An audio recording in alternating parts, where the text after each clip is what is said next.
Hello, everybody. Welcome to the live. We got a special one for today. What we got is Indigenous motherhood, and we have it's a very special topic for a lot of people. Well, right now I'm sending a message to Ancestral Mandates, aka KD Chavez, and here she is. Oh, she just joined. All right. Here we go. Joined in. Okay. Well, everybody's doing good. We'll get this talk going right now. What's up, KD? Hey, How you doing? good. I'm just trying to see like what is in the the frame right now. Okay, Oh, we see you. We see you. We awesome. hear you. So how you doing? I'm doing good. I've been parenthood, motherhood is a journey, I feel like. So I've been getting used to the sleep Oh yeah. deprivation, I will say, but I've been trying to take care of myself, and I love, love, love my child. He's amazing. So I think that's been the best part, is just getting to connect with him. Awesome. All right. So for everybody joining, let's start off in a good way. You know, uh, this is a very good dear friend of mine. Been following her. She's been following me. We haven't met physically in the flesh, but soon, very soon, with this pandemic and all that, there's a lot of obstacles, and we want to be safe for our children too. Um, but this is KD Chavez. She's advocate for Indigenous rights. Um, she's a parent, a motherhood, new parent. She's done she's been a lot behind the scenes doing a lot of work within Hawaii. That's where I first started like really catching on to her work. And then when she first moved to Hawaii, she was doing a lot of tribal internal affairs there, if I'm not mistaken. And then as Yeah, I she was moved the back. yeah, yeah, moved back. I was the chair of the commission on the status of women there, so I was doing a lot of like MMI. I helped write a bill that got passed there for MMIW. So they created a task force to look into that, which was awesome. And then I co-authored with a whole bunch of amazing women the COVID-19 Feminist Recovery Response Plan that's been used and shared by a lot of folks all over the world. And it was kind of envisioning, what a feminist looked like and what recovery could look like from the lens of a whole bunch of Indigenous women working together. Yeah, that's so. KD here has so much knowledge, experience, and a lot of information to share. But I know this is near and dear to a lot of women. Um, some have, some are mother. I want to be very careful, because a lot of women, femmes, they don't, some don't want to have children. Some, are two spirit, and so they go with they're not really into having children. So I want to be very careful of today's topic, and of everybody's identities, everybody's pathway, everybody's experience here on this earth.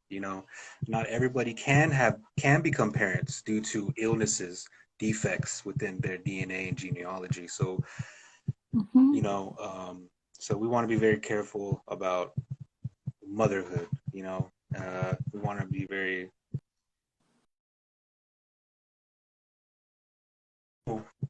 You have chosen to become a mother. Mm-hmm. So let's go back. Let's go to when you found out you were pregnant. What Well, were you feeling? um, feel like I have to go back even further Okay. just All right. with my journey. So I do want to say, like, content warning. You know, I am queer. I am two spirits. So like my journey too had some losses along the way. So I know that can be really triggering for folks. So just be aware that I'm going to be talking about having some losses and just my experience with the medical system, which we all know can be very racist towards Indigenous people. So when I first decided that I wanted to get pregnant and raise a child, um, my partner and I, you know, started trying to conceive, and then I had my first loss. And for me, that was my first child. And that happened when I was in Hawaii about 2 years ago.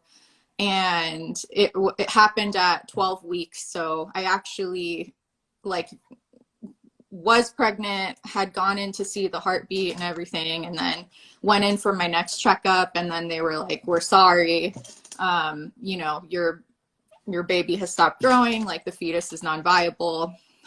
So then I had to go and get a procedure done. And then I was like processing that loss and working through it.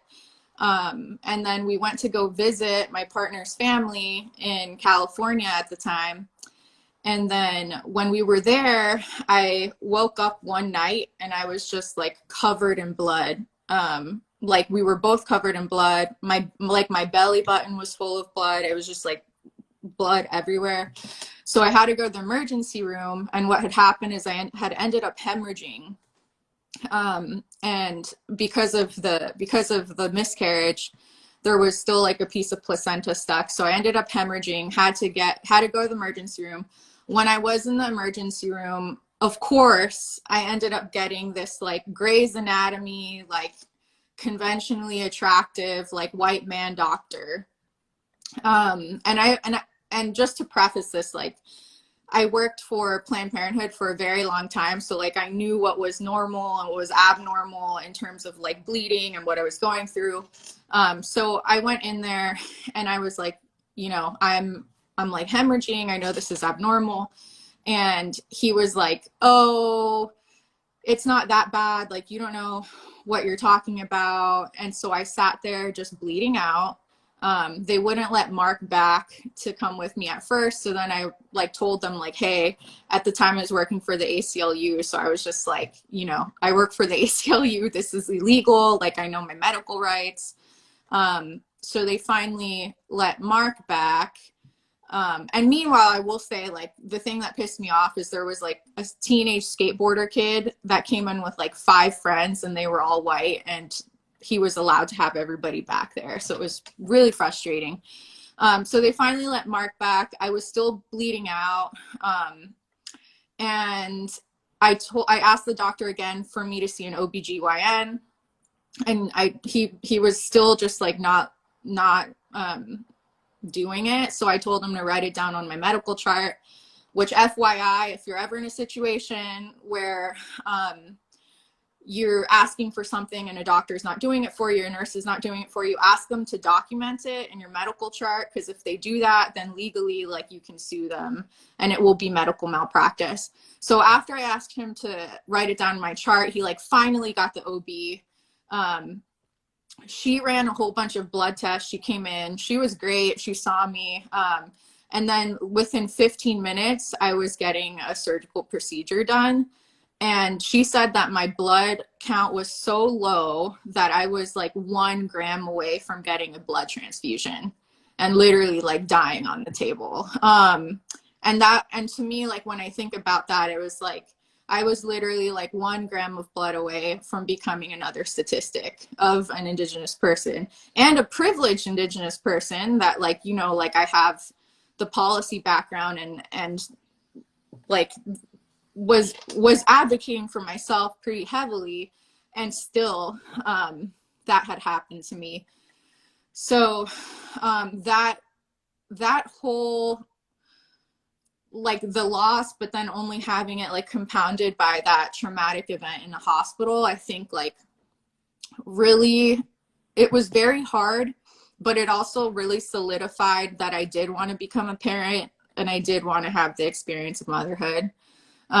So we kept trying, and I found out that I have like PCOS and endometriosis.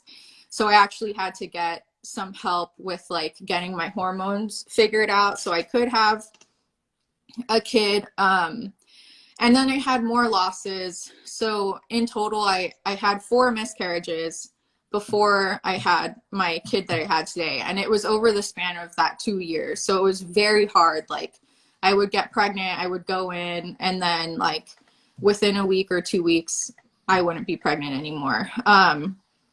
So I just want to say, like, for folks going through that, like this, just the psychological and spiritual, emotional journey that it takes to become a parent, like it can be a lot for some people. So like blessings, and my heart goes out to you, and like keep with it, because how I thought about it is just there's, you know, if there's a spirit out there for you that's like waiting for the right time to connect. So then, you know, we were still trying to get pregnant, and I got pregnant, and I emotionally, since I had gone through this like 2 years basically of trying to get pregnant, when I found out I was pregnant, I was still excited, but I was more guarded. Like I feel like emotionally I was like, okay, like I'm pregnant again. Let's see what happens this time. But I did a lot of ceremony and prayer, and I feel like talking to my elders, especially my auntie Ai was really beneficial in just having that intergenerational mentorship and like knowledge from folks. And I would say like I had to do a lot of ceremony and a lot of spiritual work to kind of process through that pain and through that grief, to get to the point where I think I was like spiritually and mentally ready to help like foster an ancestor, a spirit like coming earthside. So I got pregnant, and through the process of my pregnancy, it was rough. Like I'm gonna say, my first trimester, I was almost like bedridden the whole time. I had really, really bad morning sickness. And I was doing ceremony through that. And then it got better, like the second trimester. And then the third trimester was good. I felt like I would say like when I hit the second trimester, I was like, I definitely know what this kid is like. And I could tell like his personality, and he, you know, when I would like shift one way, he would like slam against me on the side of the bed, and I was like, this is like, he's a strong spirit. So yeah, so I was super happy, but guarded just because everything I had been through, and it was a wild ride, I will say. Yeah. And did you have any dreams when he was in your belly, in your womb? Could you see him in your dreams? I did. Wow. I saw him in my dreams I knew what he was going to look like before I met him, because I saw him in my dreams. And then when I saw an ultrasound pic, it was really interesting because I still have this ultrasound picture where it's him like laying. He never liked getting his picture taken. All the ultrasound techs were always like so upset because he would like zoom from one side to the other, like to not have his face taken pictures. So I have this one picture of him where he's like laying, but his face is away. So you see like the back of his head. And that image like looks exactly what he looks like today, like when he's laying like facing away from you. And his eyes are like exactly the same as what I pictured. And I I think my child is two-spirit too, because I had dreams about it, and I just like get that sense from him. And his name's Luca Mayu, which means river of light. And I had like some other ideas of names, but like once I met him, he's very he's definitely a super old spirit, and I've had tons of people say that that have met him, like just random like aunties and uncles will meet him and be like, he's an old spirit, and I'm like yeah, everybody says that. But he is so gentle. He's like such a gentle, like inquisitive, curious, caring spirit. Like he's so, even when I'm like feeding him, he's just like so gentle and just such a softie. I love him. And having your child, I'm pretty sure it brought you back to some of your childhood. Mm-hmm. Yep. I will say like my childhood was rough. I'm a survivor of like sexual assault, and rape, and had an abusive household for a bit. So for me, in also in the decision of becoming a parent, like I wanted to do everything to like stop that historical trauma and like end it. My sister says the same thing with my nephews. We're the ones that are going to end this from happening, like for the rest of our family. So I think like early childhood was pretty rough for me. I lost my brother when I was 6, so that was really difficult. And then my bio dad left, so I was raised by my stepdad. And my mom and I were like houseless for a bit when I was younger, like right after my brother took his own life, and then my bio dad left, and then we were like houseless, like me and my mom, for a bit. And then she met my stepdad, so it was rough from like age, like until I was like 6-ish, like it was real rough. So I definitely was thinking of that, and just like this kid is so blessed, and like is probably one of the most wanted kids ever. Hmm. So I'm definitely doing everything I can to make sure that he doesn't have to experience some of the trauma that I experienced when I was younger, or that it continues, and that we like stop that historical trauma from going on. Mm. When you first held your baby boy, how was that feeling? I felt like it was a relief, because there was part of me like from going through the losses, I was like, that this is real, this is tangible, like he is safe, he's alive, he's healthy. So that was one emotion. And then just pure love, like I felt like I was hugging a friend that I had known forever.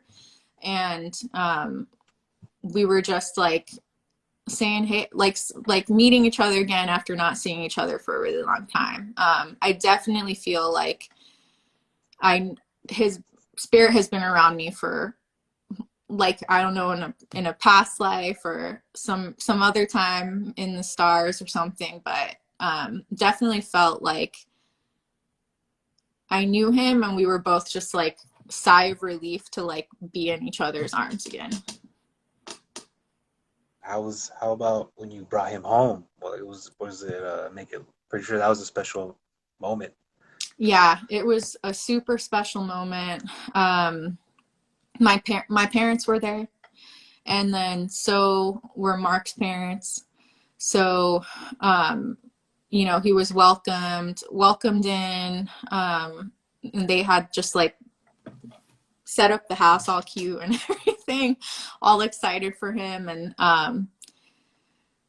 it was so joyous. It was such a joyous occasion. I feel like it was probably one of the happiest moments of my life, because I was like, okay, like now we're in the safety of our own home, and like um it's just safety and love in here, and you're gonna grow. And it was great. We were also in the hospital for a little bit, because he was Coombs positive, which means that he had like jaundice because our blood types weren't the same.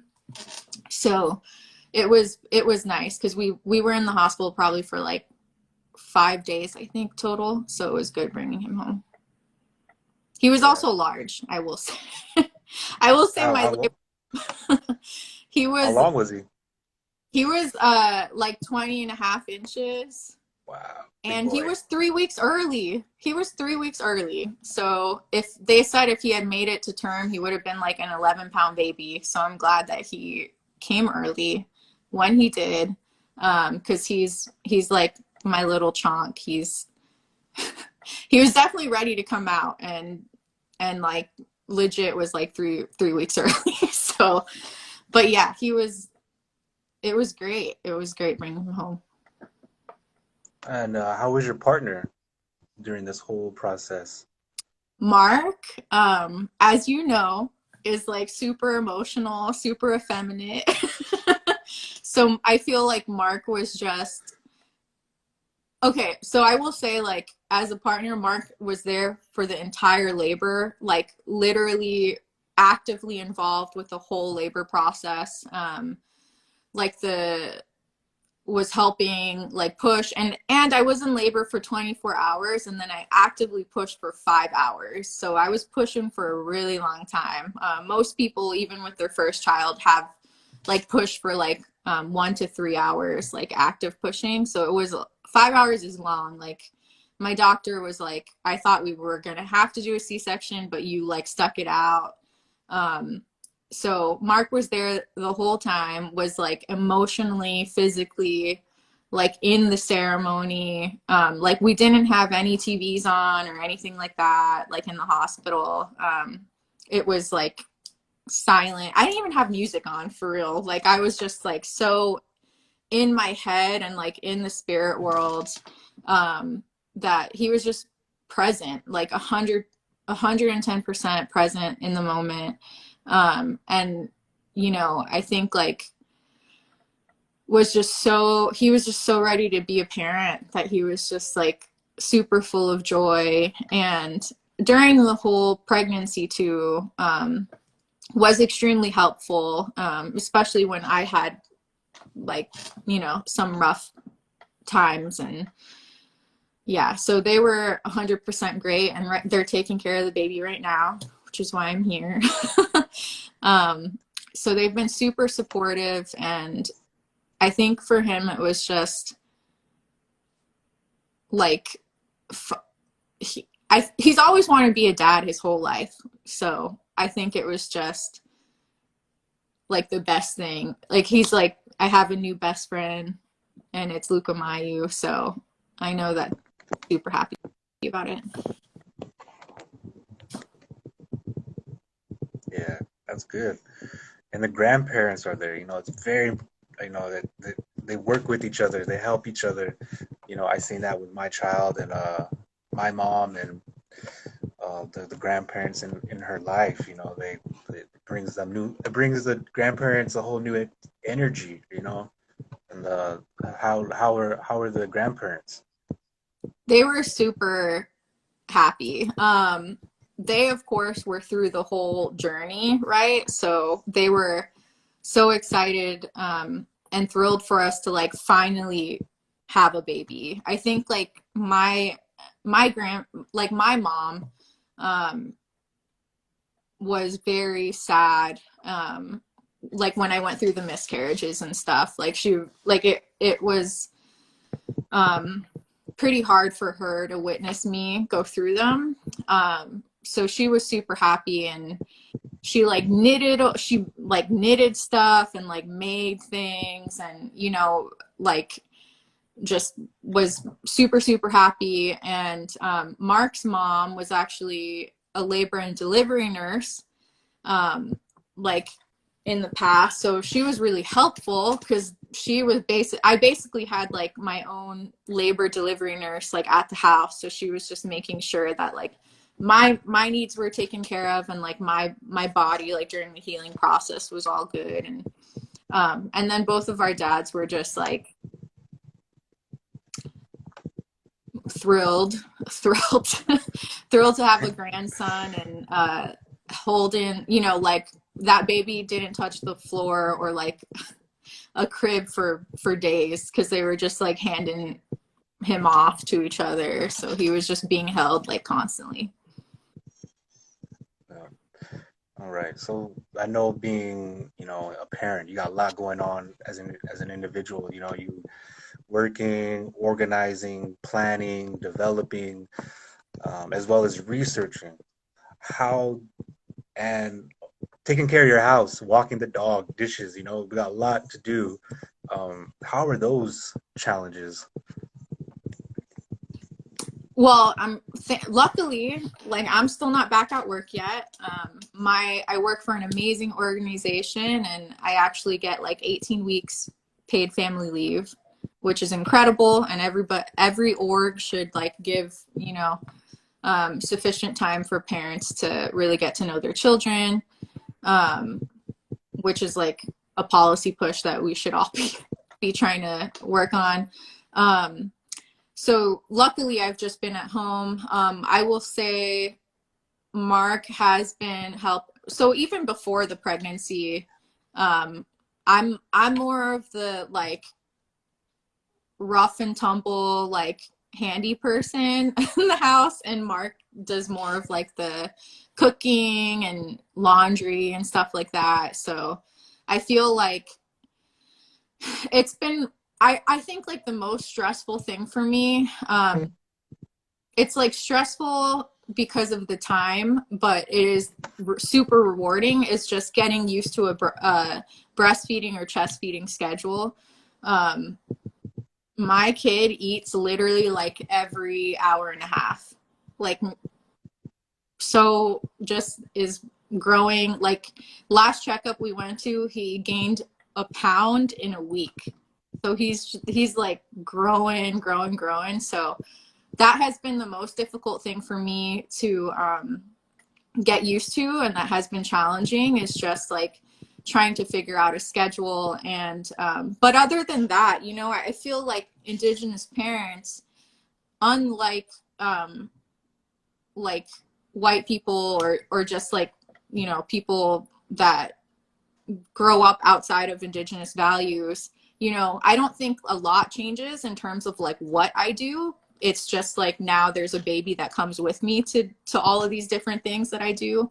And I think like that's one of the beautiful things as Indigenous parents, is that like all of our children are part of the community and part of our families, and they're involved in everything that we do. So it's not like, you know, people do extremely child-centric activities. It's just like the child is part of the family, is coming with us to X, Y, and Z. So so it's been, so I will say like I'm happy to have like a mini me coming around with me to all of the things that I usually do. But it's just more planning, right? Like now I bring a diaper bag that's like full of stuff when I go to an event. But thankfully, like I mean, COVID, I feel like COVID is something that is just the reality that we all have to exist within right now. So the sad thing is, I know,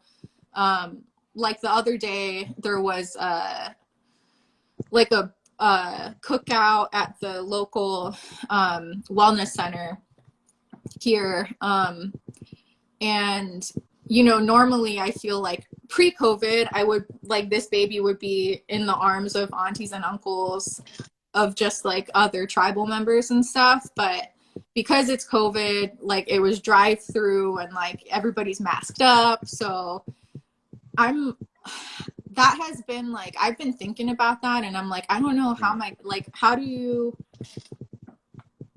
I don't know what idea my kid is going to have about like how those interactions happen. in the future. But that was, I will say, like, still just processing and reflecting on that. It was like everybody was like, let me see the baby, and we're like, you know, saying hi to him and just like blessing us and stuff. But then like no one like I was holding him, no one else was holding him, because people are trying to stay safe. So that was kind of sad. And I feel like that has been one of the most difficult things for me, is just not, is like going to gatherings and events like that where, you know, the community is always like, we're always supporting each other. And it's just hard because we're all trying to stay safe and protect each other, especially our elders. So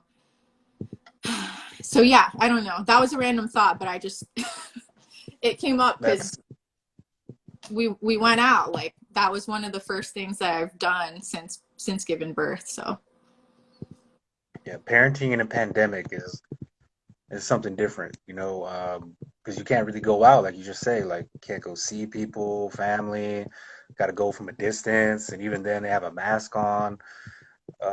Even socializing for the children is huge in their mm, first years, you know, socializing with other children.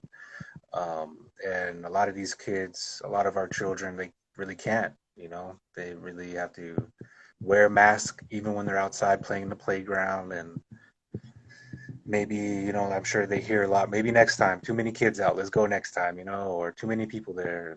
So it does have an effect, you know, as far as the socializing. As far as parenting and pandemic, what are some of the things you guys did in the house? Is, you know, just to stay busy, just to stay positive in this pandemic? I've been making some art. I've been definitely trying to do more like visual art stuff recently, like painting. I'm gonna make baby mocks. I made one and then I like didn't make the other one, so one's like finished and the other one's not finished. So I've been beading. I've been cooking. I love to cook. So I've been just like the other day I made some salmon and clams and it was delicious. Um, Fresh caught, so it was good. So I've been like finally feeling better enough, and healed enough to like start cooking myself again. So I've been doing that.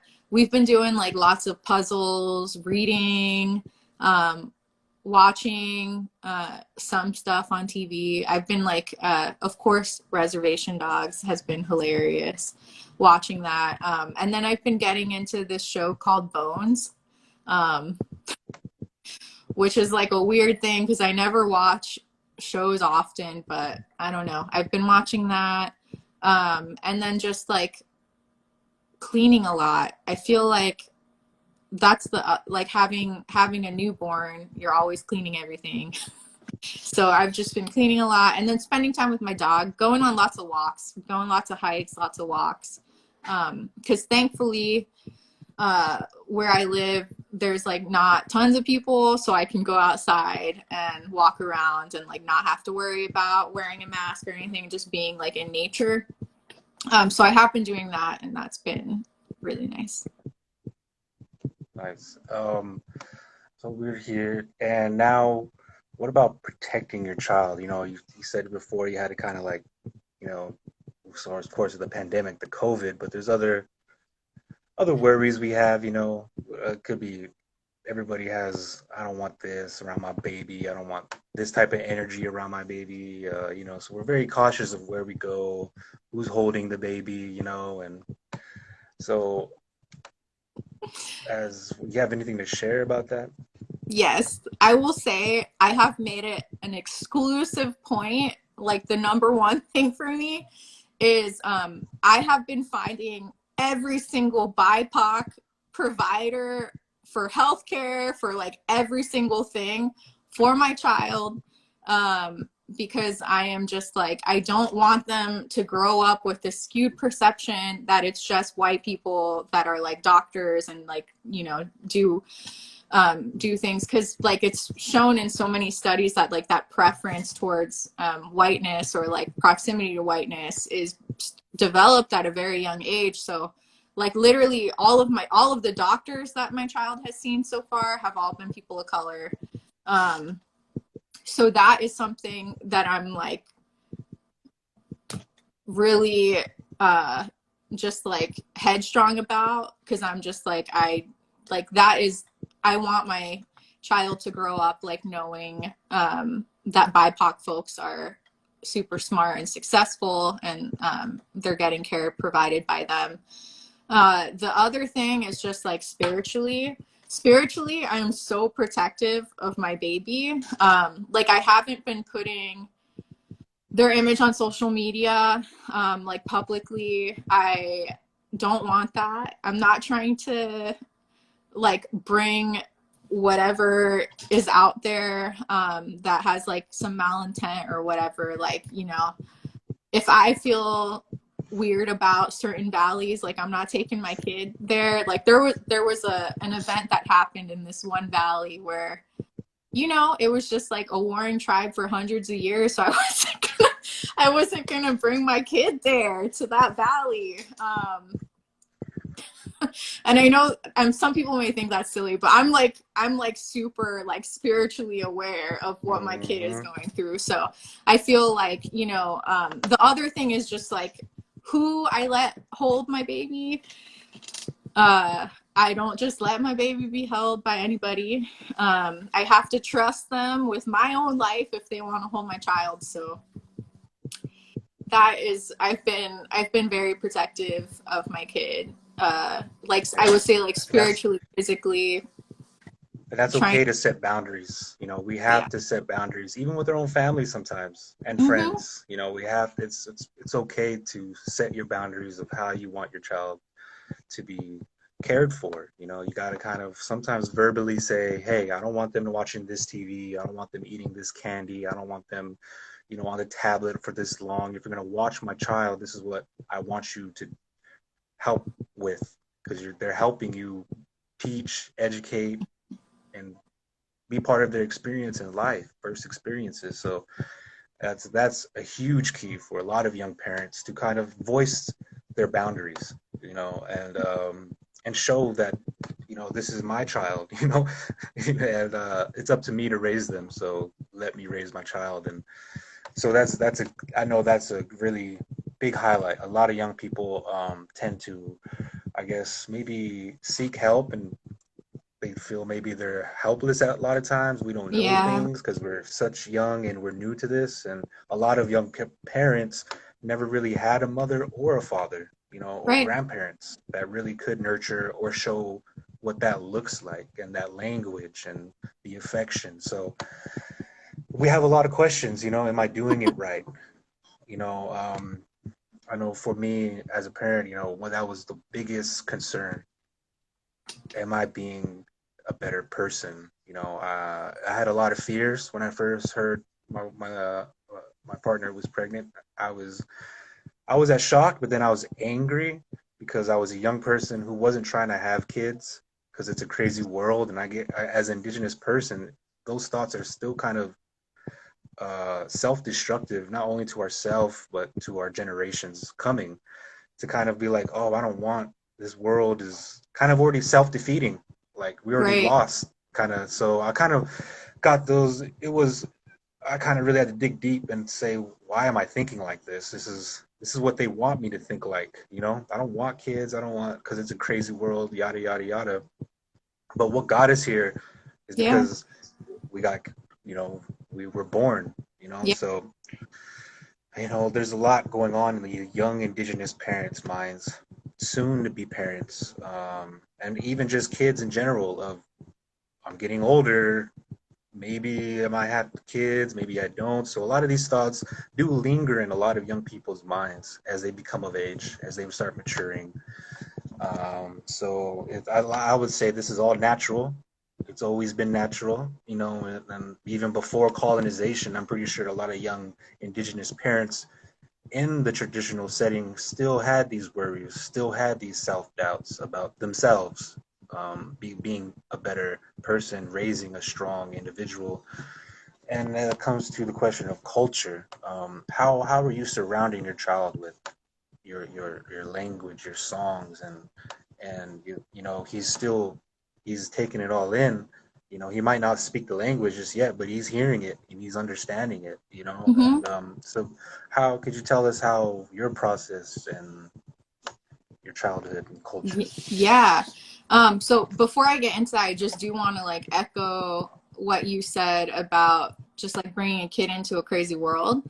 And I thought a lot about that when I was deciding to become a parent. And like for me, the thing that I always think about is like, if you think about colonization and like our ancestors and like how, 90% of the population died, like what if our ancestors then were like, I'm not going to have kids because it's a crazy world and like colonization's whack, like we wouldn't be here today.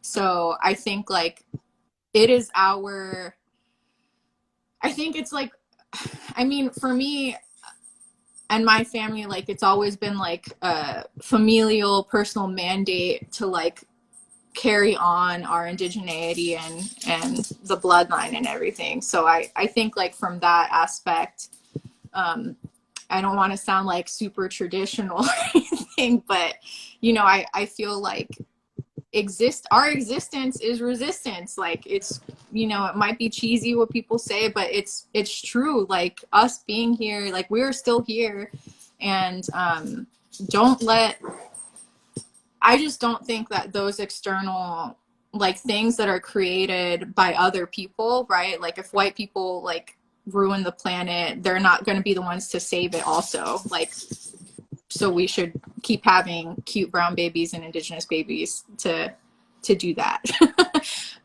But as far as culture, I have been speaking like songs, just like surrounding my child with songs.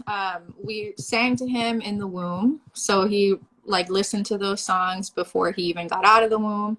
And when he was listening to the songs in the womb, I was like, this kid's gonna be a dancer or a drummer, because he would literally like kick his feet to the beat of whatever was being sang. Like, and I didn't believe it at first, so I would be like, Mark, like sing something else, or like I would sing something else and then the beat would switch up. So I was like, okay, he actually is like listening to the songs. So songs for sure. And then also language, like, I've been talking both in Quechua and Blackfeet to him and making sure that he has like all his full name, like his middle name and everything, has all of our languages in it. So I'm not going to say that also because of me spiritually guarding him, but his full name has all of our languages in it. And we've been like doing that. And then I think like also just like culturally, I don't think it's like, I think there's some intentionality around the language piece, but like in terms of just existing as an indigenous person, like that is like how we exist in our house. So intrinsically, it's just going to be a part of his everyday life and his culture. I have been, we've been so blessed and like gifted just really beautiful things to like dress him in. So, he's going to be rocking his mocks for a while and looking cute in them. And yeah, I think that's what we've been doing. I also got like some gifts from friends from like from other tribes too. Like I had a friend that gifted me like how to speak Salish book. So I was like, well, I'm going to read this to him too. Like I'm not Salish, but I was gifted this book, so he's going to learn some Salish words. So that's been awesome. And I will say another book that I was gifted by a friend, a dear friend, her name's Francesca. If to all of the indigenous parents out there, like this book, every single time I read it, I literally cry, like ugly cry, because it is such a beautiful book. It's a picture book, but it's I Sang You Down from the Stars. And it is by Tasha Spillett Sumner, and it's like by an indigenous author, indigenous artist, and they like made this book together. I just like challenge people to read that and not cry, because it is such a beautiful book. And I've already read it like a million times. I'm so glad that Francesca got it for me, because I wasn't even aware that like this book was out there, but it is literally like, I feel really encompassing of like the spiritual aspect of singing a baby down from the stars, or like, you know, connecting to that spirit and creating that sacred bundle, whatever that means for you, and however you do that in preparation of a child and after becoming a parent. Like, that book is beautiful. It's a beautiful book. I think that's a good point. As a new parent, I'm pretty sure you've done your research trying to find Indigenous resources for child development. Through looking for that, where do you see some things are lacking as far as Indigenous child development? I think there's some stuff lacking for like very early on, you know. I feel like when, like, you know, he's not talking yet. Like, I feel like the things are, I will say, like in the mainstream, right? Because I think within our networks, like, we can find everything and get everything, but just for like people trying to either like do that identity work and connect and you know, try to find like resources, it's pretty difficult. I think like there's Native Teaching Aids, I think that's what it's called. It's really good. Like, they have a whole, I think, like, stuff I got cards against colonization from them. I think it's like cards for decolonization now. They like switched it up, but they have like you can get like hand game stuff, and you can get stuff for like little flashcards and types of things to like teach when they're a little bit older, you know, like once they start like doing that type of learning. But I will say, like, for the very early age, like early, I think there's been a lot of stuff lacking. So I'm really happy that I have like, you know, my mom and just like other elders providing me with like, you know, after birth care.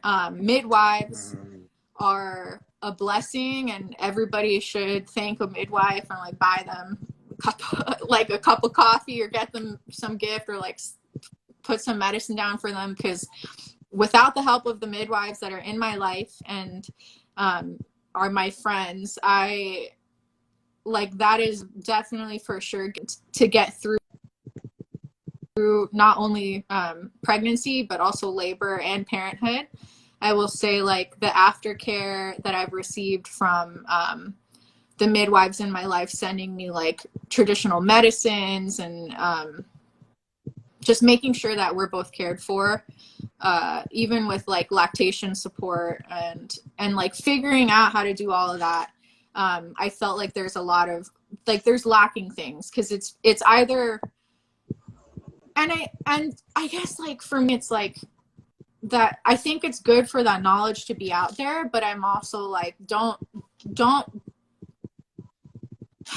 there's a lot of appropriation going on, I guess, in like that space. So I was so blessed and lucky to know a lot of Indigenous midwives that were able to, like, you know, provide me with my own Indigenous medicine, like my ancestral medicine, I guess, or like, you know, just like family members sending me stuff, or my mom sending me stuff, or just like Indigenous medicine without having to like go to some like new age white lady that's like trying to appropriate Indigenous medicines because they are like majoring in ethnobotany or something like that. Like, so I will say, like, that is lacking, because the people that are profiting off of like traditional Indigenous medicines are not the people that are the caretakers of those medicines.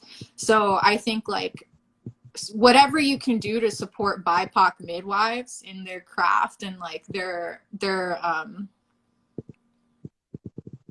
lives of like carrying on midwifery, like, do it. Like, donate to Black midwives, donate to Indigenous midwives, donate to POC midwives, because there's been like a shifting of the tide, I will say. Like, I've seen more resources, but it is definitely lacking. Like, a lot of people don't talk openly about pregnancy and childbirth, or the immediate postpartum time period. I will say like that is where I felt like there was so much lacking information, and I was extremely lucky to have access to midwives that I could just like talk to, or text, you know, if like once everybody left my house, and just like ask questions. So I think that there could be like if there could be some like indigenous hotline for indigenous midwives or something, or even like within a community, like if IHS could do that or something, like I think that's just a huge lacking thing, because I feel like it's like, well, you had your baby, so now you know, now you parent, and I was lucky to have the access to those midwives. That is so true. That reminds me, what we were lacking is just that, an indigenous, black, midwife who handled our babies. Um, I believe she identified herself as Hispanic, but it was good to have someone there that was brown, you know, and we preferred that than having a white midwife, just because our preference, and it was lacking. We had our child at IHS, and there was no indigenous midwives there. Or here in the Phoenix, I wouldn't say Arizona, but here in Phoenix, we haven't found no indigenous midwives, support, that is lacking. I know Yeah.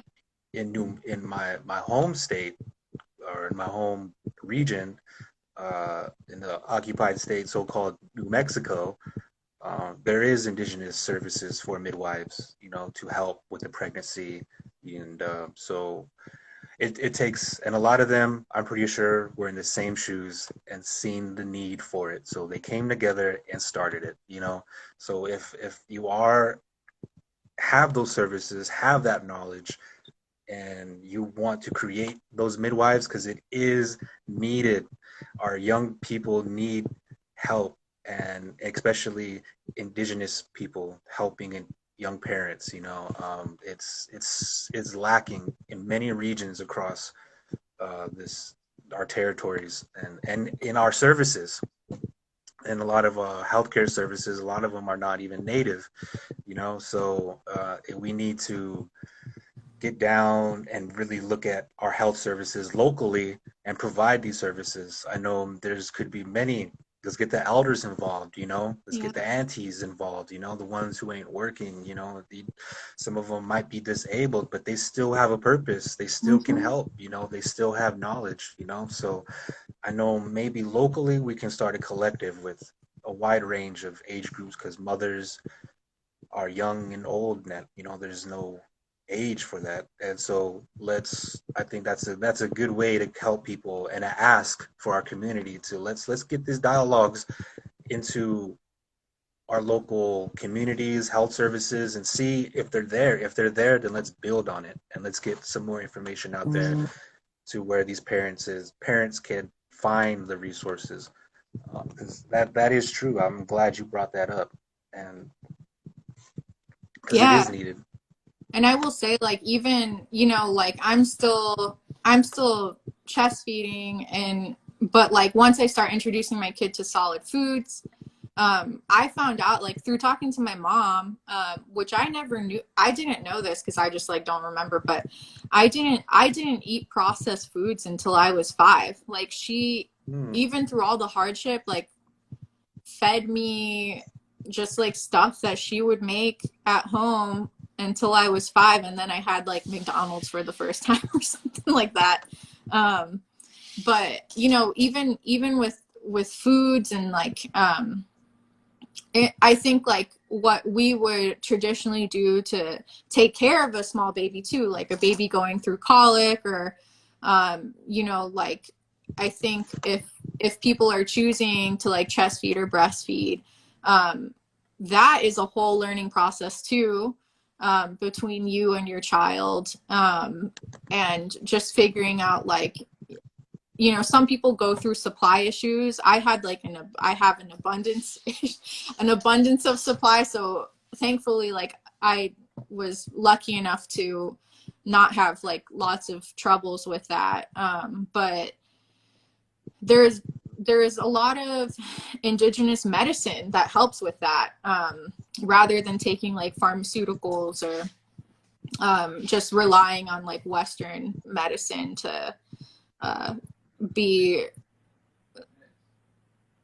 the way that it is when it comes to intervention and what they think is needed. Like for instance, when my child was born, they told me that he had like a tongue tie, which is where their tongues are like tied on the bottom, like the little thing on the bottom of your tongue.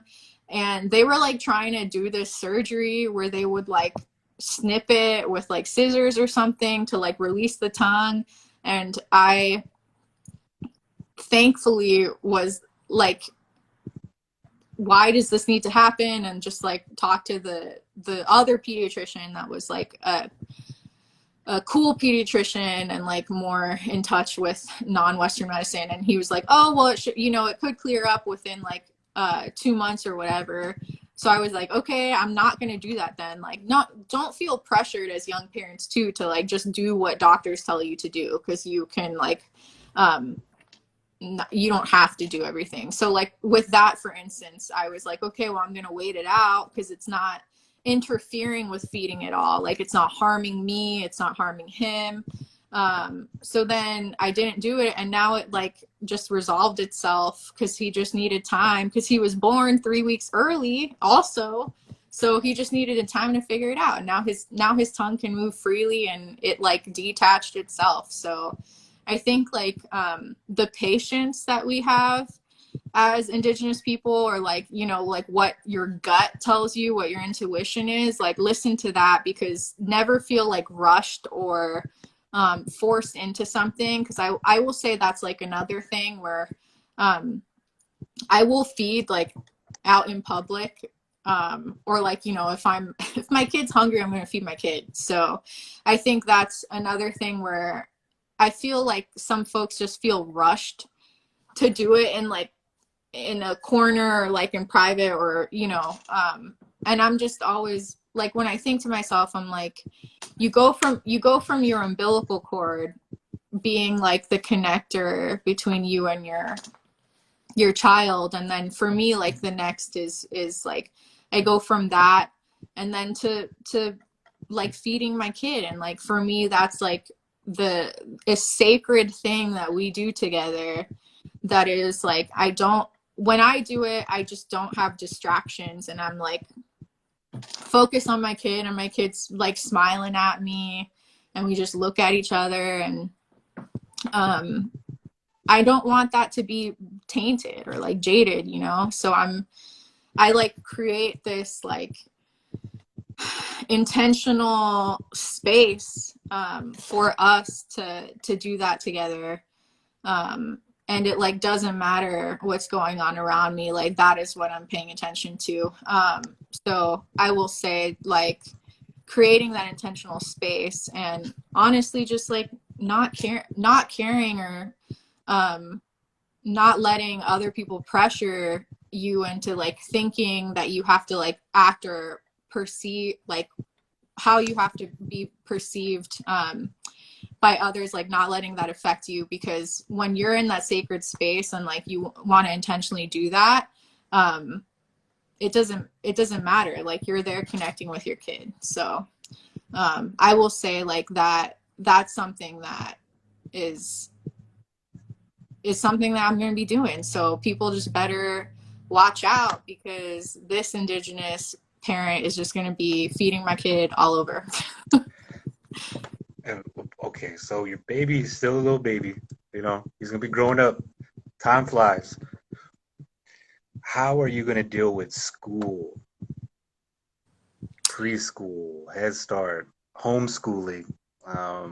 We have a lot of worries because a lot of our culture identity is not taught in these places, so it's kind of, what are they teaching my child, besides alphabet, numbers, okay, so for me, it's heavy on my mind as she gets older. as she develops. That right now I'm just instilling every day, you are Indigenous person. I'm letting her, I'm trying not to pressure her into being like a girl or whatever she wants to be. You want to be Mhm. Batgirl, Batman, be just okay. If you want to be Batman, be Batman. Be Batgirl, be Batgirl. Just try to let her mind just express Yeah. herself and just be free, be free, be free.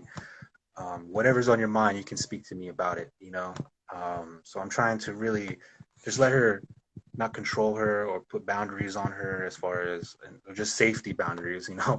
Um, but how do you feel about that schooling, Um, homeschooling? Honestly, Coop, like I haven't even thought about schooling yet.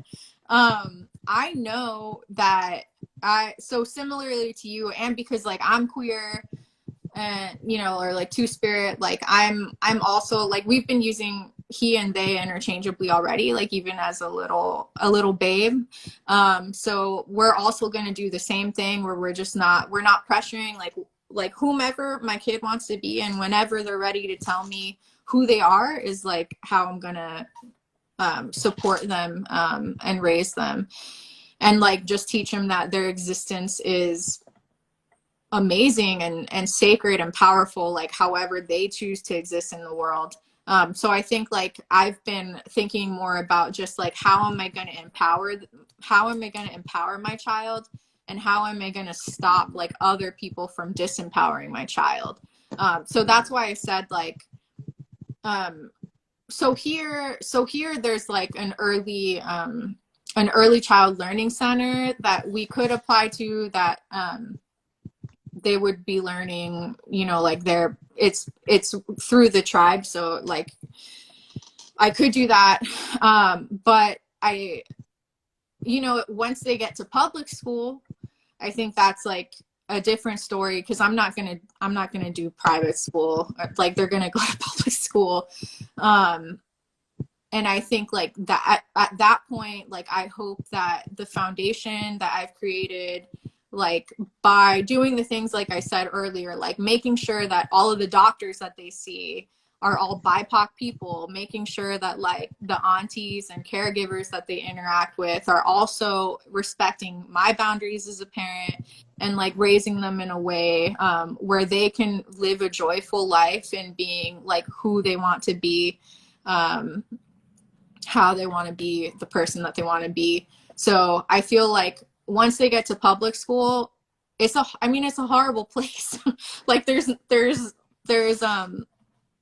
I don't think there's any way around that. Like they're gonna experience racism. Like I even think about like shit, like what about the first time that my child experiences like a racist microaggression or racism? Because that is something that weighs heavily on my mind. Like, I don't know if you remember the first time that you experienced racism, but like I vividly do. I vividly do. I was 5 and I was going to elementary school, and we had walked through like gnats, like those tiny little bugs, and they like lined up all of the kids, and they like put all the blonde, like the white kids and blonde kids like in one line, and then like all the brown kids were in another line, and then the teacher was just like helping the kids get bugs out of their hair. And they like went down and this was in public school, so they went down like the one line and helped out all of the white kids, and then they went down like the brown kids line, and they like had put gloves on, and like were touching our hair like this, like they were like disgusted to like touch our hair. And I like vividly remember that, and I was five, and like I still think of that, and like I remember going home and crying, and like feeling like I wanted to like cut my hair off. And I was like so ashamed, and I was 5, like, and my parents raised me to be like a proud Indigenous person, and like that happened when I was 5, and I still remember that. Like it's still had such a detrimental emotional effect. So like I at the time, like I guess like for me it's like I want to create a home where like my child feels safe enough to come home and be like, yo mom, like this happened in school, can we talk about it? Because I will say like my parents raised me to be proud Indigenous, but they didn't talk to me about racism, and that we didn't have open conversations about like what does racism look like outside, like what does anti-racism look like. So as a parent, I think like it's also important to talk to my kid about racism. So I'm also going to do that. So then like if they experience a microaggression or if something happens in school that I don't have control over, like you better believe that I'm going to be marching in there and like talking to someone and figuring some shit out if somebody says something racist to my kid. So I think like it's also teaching them about what does safety look like, and like when someone like takes away your safety, what does that look like, and like how do you communicate about it. And I think like there's a lot more resources for that today. So I'm glad that we at least now live in a time where we can openly be supported in like talking about mental health, talking about racism, and thankfully like some schools are headed that way too. So that's like my hope, is just that they're at least equipped with the tools and like the knowledge that they need to like ID when things happen, so then they can talk to me about it or talk to someone that they trust about it, so they don't get hurt. But do you remember like your first experience with racism? Like, did it happen when you were little? Uh, yeah. I beat him up. You know, that's how I was raised. You know, my mom was a really radical woman in her 30s. She played no games with white people, as well as she told me that if anybody comes at you, which this little white boy did, came at me calling me a little dumb Indian, you know, one little, two little, three little, and he kept doing that, singing that song. I got up. I was in fifth grade in the bus. I just got up, and there's three of them in the back of the bus, you know, and they just kept calling me that. You know, I was a new kid to school. I was my first like off the res school. All I did, well, I was born on Navajo reservation. You know, went to boarding school too, and also went to a public school on the res, which is nothing but brown faces my whole life until I was probably about like year 6, 7, you know. And so then we moved to Gallup, and then that's where I first felt racism from Mexicans and from the whites, you know, because in my border town, you know, New Mexico was very historically racist for Hispanics. Hispanics identify themselves from Mexicans. We are not Mexican. We are Hispanic. We are of Spanish descent. This Spanish family, you know, so there's different types of whites as well as different type of brown people who identify against natives in my little hometown of Galveston, New Mexico. So there's a wide range of different experiences, but through all of that, I reacted to fight. I had to show how strong I was in off the res. Right. So that's when I first felt it. I beat that. I socked him up. I will bump, bump, pink, pink, pink, pink, pink. Everybody was like, oh, dang, this little quiet native boy just exploded on these white boys, you know? But they knew they were wrong, and everybody knew they were wrong. So the next day they came back, and I got expelled because I beat them all up. They all had Yeah. black eyes and whatnot. And but that was my way of dealing with it. It wasn't really healthy. I felt good after. Yeah, I mean, I fought racism, like straight up. But because it was because my mom identified that Yeah. at an early age. She taught me this world is against you, son. You know, there's going to be these white people out here. They don't know who you are, and they don't care who you are. That white teacher that's teaching you, when I drop you off, she doesn't want you to learn your language. That's how radical my mother was. She spoke to me in that way and taught me that these white people are our enemy, regardless if they're your friend or not, how young or old. They're against you, okay? Because they don't know where you're from or who you are. They don't know us. They don't know this res life. They don't know what came before res life. They don't know that. So Luckily my mother was strong enough, and I'm pretty sure for long. And that itself is the difference between indigenous parenthood and everybody else. That's not been oppressed, that's not been subjugated, that's not been displaced, that's not been through genocidal acts of ethnic cleansing policies. This is indigenous parenthood. When you have to raise your child to be socially aware of systemic racism at a young age before they even know what that word is, they can see it. So let's pinpoint it. That's racism. You might not have a definition for it, but that's what it is. So my mom, thankfully, she taught me what it looks like. Oh man, but yeah, it was very hard growing up and knowing that, but that was my calling. I was born hating white people. I don't know why, because like what my mom did too when I was in the womb. She went to Wounded Knee. She went to Wounded Knee. As Diné people, we don't go around those sites, Right. because spirits could latch on to the baby and stay with the baby, and that's I had that too later. When after I was born, I had that experience. But when I was in the womb, my mom took me to Wounded Knee, and this is where I feel that warrior spirit. It stuck onto me. We're still at war. So when my mom gave prayers, she looked up. There was 12 eagles circling above her, and she knew it was a sign. My baby's gonna be a strong one. My the warriors, they're probably gonna bless this baby to be a fighter. So she raised me like that.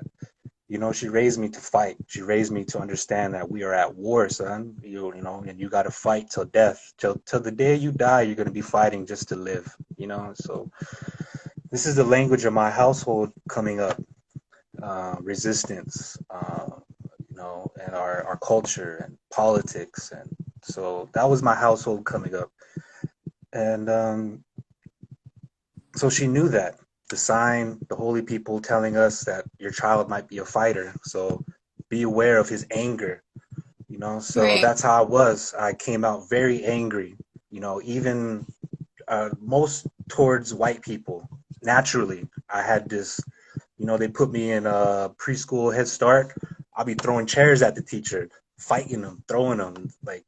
And I don't even remember these things, but this is what my mom tells me. The school called me one day telling me you're throwing chairs everywhere, beating up all the white people, throwing them, all the little white kids in there. You're just beating them up, playing rough with them. But I don't remember that. That's how young I was.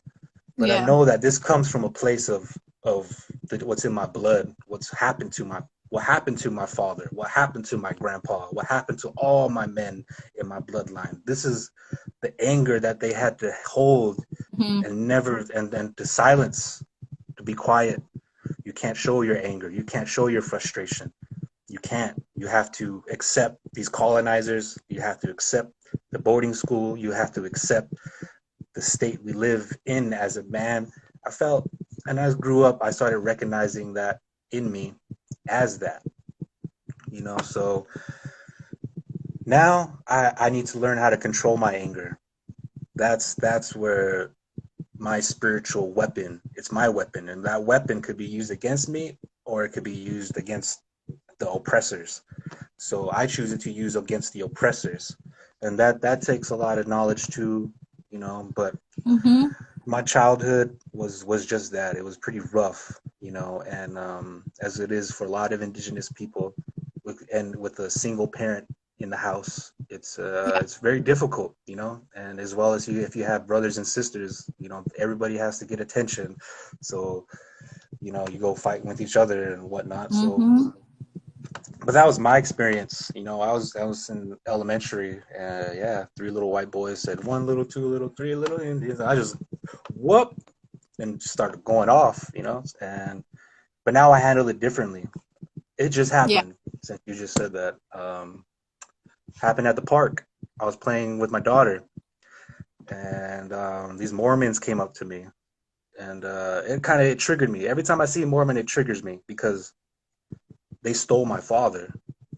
They stole my father during the relocation eras and the Indian child, you know, um, policies to where they can legally take away your child from the family. And my father was the youngest one. And this is indigenous parenting back then. How in Diné my grandparents parented my father. He was the youngest. They left him in the sheep corral. He grew up in the sheep corral.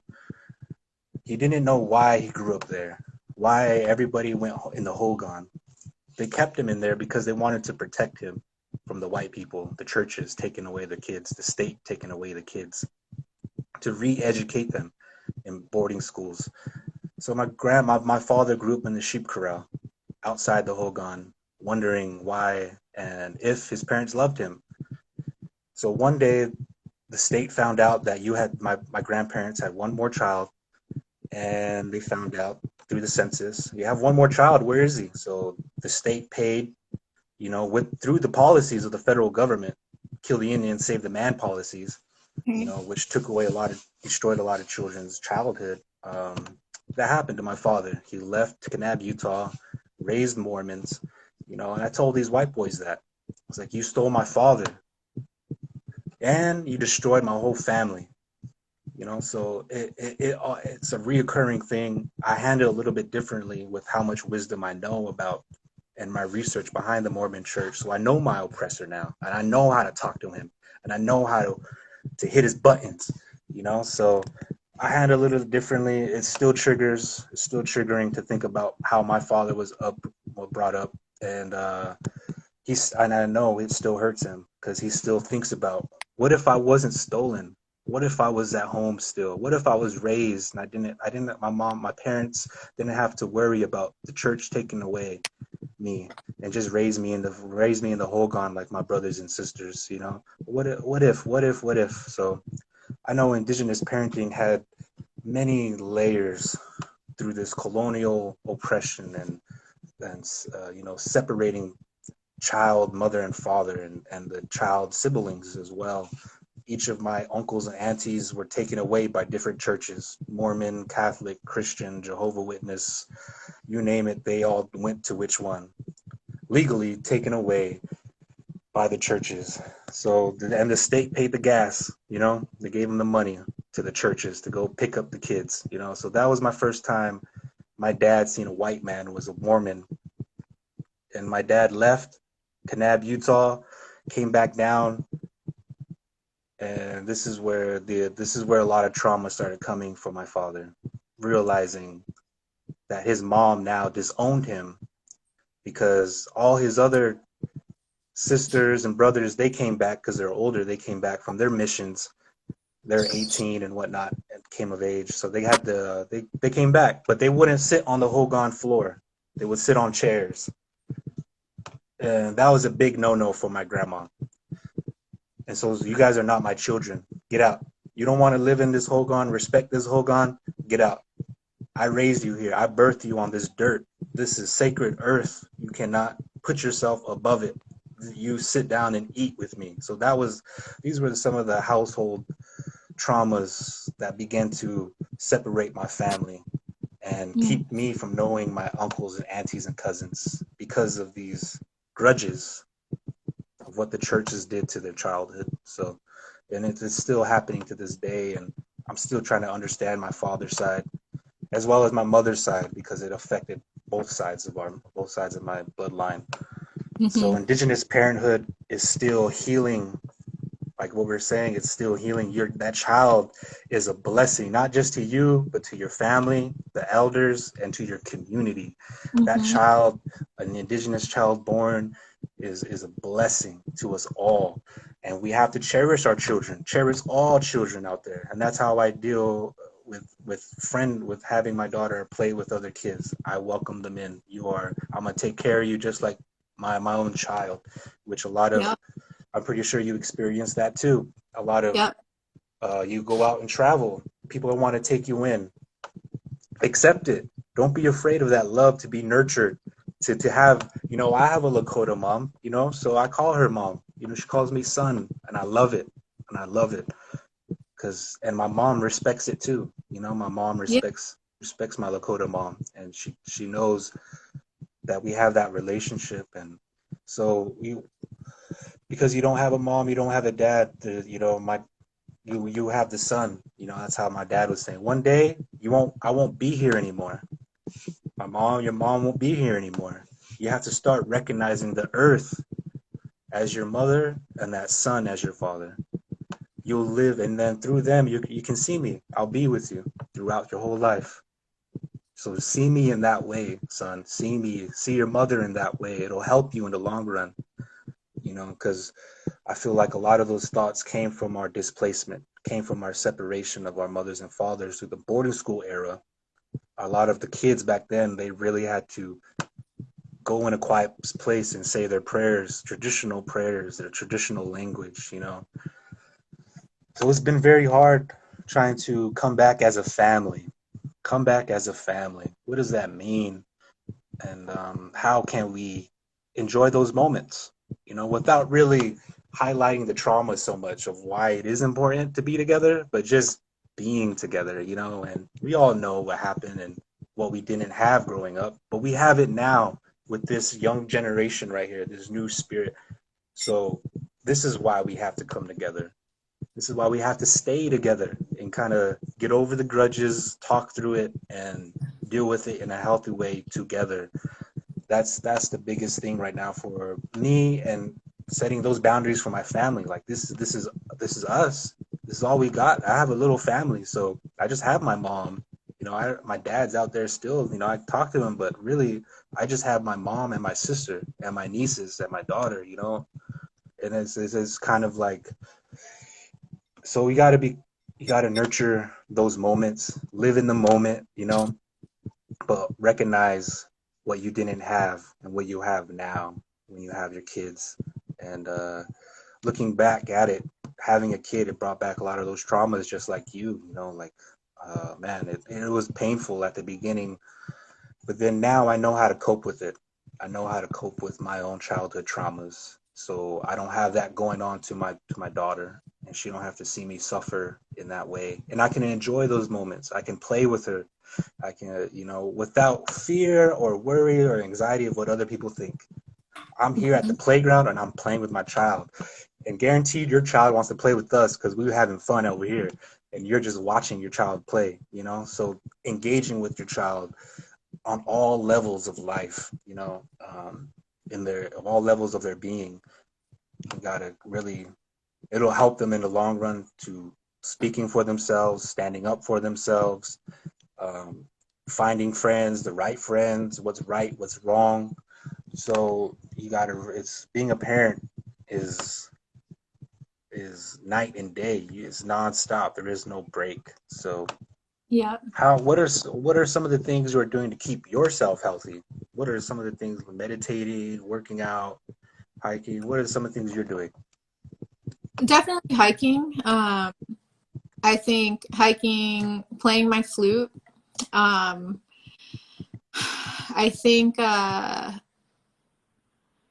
something that I always do, just because it was so hard watching my kid go through jaundice and like they had to put like him under those lights and stuff like that. So something that like I started then when I was in the hospital with him, because it was really hard. Like, as someone that's experienced medical trauma, like I was just like, my kid is literally going through like trauma. And it was so hard to watch. But so what I do is like, no matter what's going on, like, so if he's crying because he's hungry and or like has colic or something, or he's whatever's going on, or like, if my dog barks and then it like startles him or whatever, is I always like take a moment before I respond to just like center myself inwards and breathe. And so I always am coming to him with like compassion and confidence and peace. So I just like take that moment, like, no, because sometimes it's like it can be demanding, like if you have a crying baby and your dog's barking and like something spilled on the floor or whatever, like just the compounding of things. That is one thing that I do, is like to create that intentional space to, like, even if the house is on fire, is like I'm taking that moment to center myself, to be there for my child, and like only meet them with compassion and love and peace and confidence, and like and being there for that. Because you know, like what we were talking about with the trauma and stuff, like that's something that my sister and I have just been so adamant about stopping. It's just like, we're not gonna raise our children in abusive households. Like we're not gonna suffer alcoholism again. Like my sister and I are both sober too because of that. Like it's just like decisions that we've made with our children that we're carrying that on for like we are the generation that's going to stop all of that for our people. So I think just like really taking that breath, that intentional centering breath of like, everything's going to be okay, like no matter what's going on, that is what has been keeping me grounded. I will say, like even when like priorities are being thrown on me or whatever, that is what I've been doing to keep myself mentally healthy. And I think like the other thing too is I know that like if sometimes you get frustrated with your partner, or you just get frustrated in general because parenting's hard, like the sleep deprivation, like if you didn't find time to eat, that is something that I need to get better at. Is like I haven't been super intentional about like making healthy meals, but like I'll eat like a smoothie in the morning, but then I like don't eat for a while because I'm just like taking care of my kid. So I think like at least having that moment to, even if I am hangry because I haven't eaten all day, like I'm still meeting my kid with that love and compassion and not my hangry attitude that I might meet like Mark with. Like I could be hangry at him, but I'm not going to be hangry at my kid. So that has been keeping me sane. I think like the other thing is just I do meditate. I take the time to meditate. I take the time to smudge, you know, like for me, that's a big thing too, is like, you know, if someone comes in our house or whatever, or if we're out somewhere, I'll just be like smudging, to just clear any negativity out, or just recenter ourselves, just like leaning into that, and like not being like just trusting my intuition, you know, like you just gotta trust it and do what works for you. The other thing that I've been doing just as like self-care is like buying like fancy shower stuff. And I've always been a person to like, I'm still, even with buying fancy shower stuff, I take literally like 5-minute showers. I don't know why, like I just grew up that way where I'm like in and out real fast. But now I have like nice skincare, so I've been like treating myself to nice skincare products and just like good quality like soaps and stuff. So that's been like my little self-care thing that I've been doing selfishly for myself. But that's been great. And like that self-care could look different for everybody. So I think it's just what works for you. I also go on lots of walks. And I don't do the walking as self-care though. I just do it more as like, I'm going to take my kid outside and we're going to walk together. But I guess it helps me stay like healthy and stuff. So I think like, just keeping myself in a positive space. So I don't get to the point where I'm like frustrated or hangry or whatever. Like I never want to channel that at my child. Like I said, like Mark can deal with my hanger or hangriness, but my kid's never going to deal with that. So That's good. That's good. You can catch yourself. That's good. You can catch yourself. Sometimes it's hard to be like, oh, I'm just hungry. I'm just hungry. I need to chill. I just need to chill. I know why. I'm sorry. Yeah, because it's hard for doing your self care, but it's very important. Don't forget about taking care of yourself. Taking care of a child, but also have that time to nurture yourself back to health, back to your right stamina. You want to have a good be in a good mind state, and it's challenging sometimes. We're all human, so you have to have a self care process. You got to kind of spoil yourself, sometimes, and get some things just for you and enjoy those moments. Uh, but if there's anything else, I know I don't want to hold you for too long from baby boy. So if there's anything else you'd like to share, give some words of encouragement to the young mothers, to Indigenous people who might be having a hard time today. I think just never, I think never question, you know, the fact that it's a crazy world, so I don't want to raise my kid now. Like, we wouldn't be here today if our ancestors didn't raise themselves like while crazy stuff was happening. So I think like whatever is happening in the world, I don't think is a reason to not have a kid, because like I said, we wouldn't be here today if our ancestors chose to not have children. So I think that's one thing. The other thing, just always trust your intuition and trust your gut. Like, listen to it, set those boundaries. Your child is your responsibility, right? Like you need to feel empowered to do what you want to do the way that you want to do it. So it doesn't matter like how old you are. Just trusting that intuition and trusting yourself to do what's right, because you're being guided to do what's right. And I think like just cherish it, because like I said, like for some people it's really hard to get pregnant and to have children, and they are blessings, and just doing everything that you can to meet your child with that compassion and patience and love that are just like Indigenous values that we have experienced. And I think those are the things.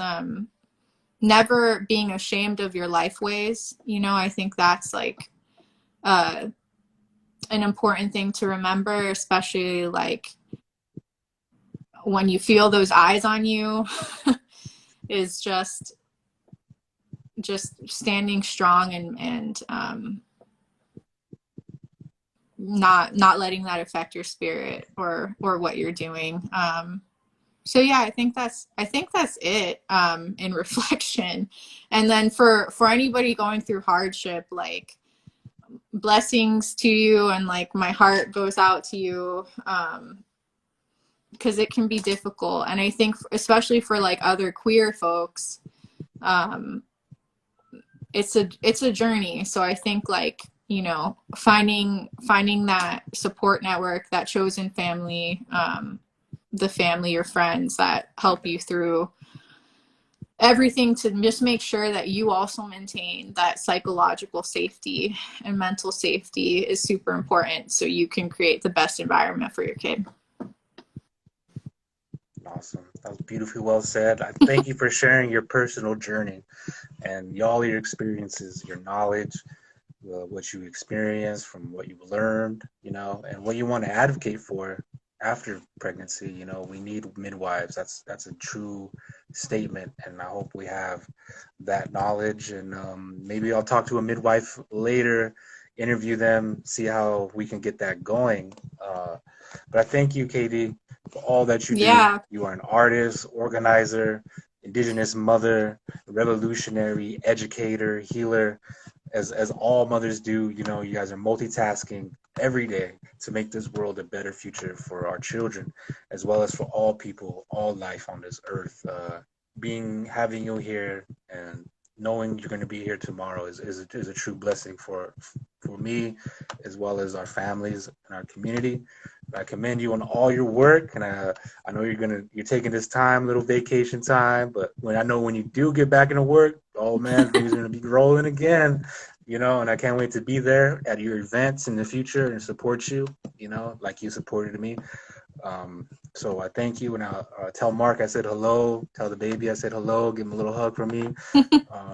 And hope you have a good day, KD. Thanks for joining this live. Yeah, have a good day too. And I can't wait for our babies to meet. Yep. Play dates. All right. All right, Love. KD. Have a good day. Bye. Much love.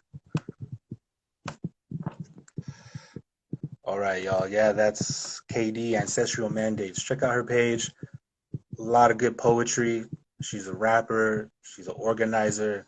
She's has so many wide variety of knowledge as far as indigenous people and indigenous movements and policies, as well as, like you just heard it, life experience. So that was today's topic: indigenous motherhood, parenting, but focusing on a mother, her story, her journey. It is hard for them. We have to commend them for all that they do and what they do for our house, for our home, for our community, and for our families. To the women grandmothers as well, raising kids, raising their grandparents, grandchildren. Yeah, that's another big thing on the res, as well as our POC communities, grandparents being parents for their grandchildren. So a lot of our women at all age groups have a lot to think about as far as where life takes them and the growth and their development as an individual. So I thank you all, women out there, raising your kids the best way you can, healing your families the best way you can, taking care of your home as the best way you can. You are the backbone of our societies. You are the creation here on this earth. You are that connection for us to the sky above. And I thank you for having these thoughts for us men, because we need to come back to these understandings of having these conversations with our women. And where should we go? How should we do it as far as parenting, as far as building a home, and what does that mean to have that when we do have that in our journey of life? There's so much to it, so much more to being a parent. A lot of things to be aware of. As far as some advice from myself, we were very aware of not going around graveyards, not going around battle sites, not going around stuff like that, as well as a lot of what we do, ceremonies. We had to stay away from certain ceremonies. So you have to be very mindful as a parent of where you go and where you take your baby, how you spend your nights, and how you wake up.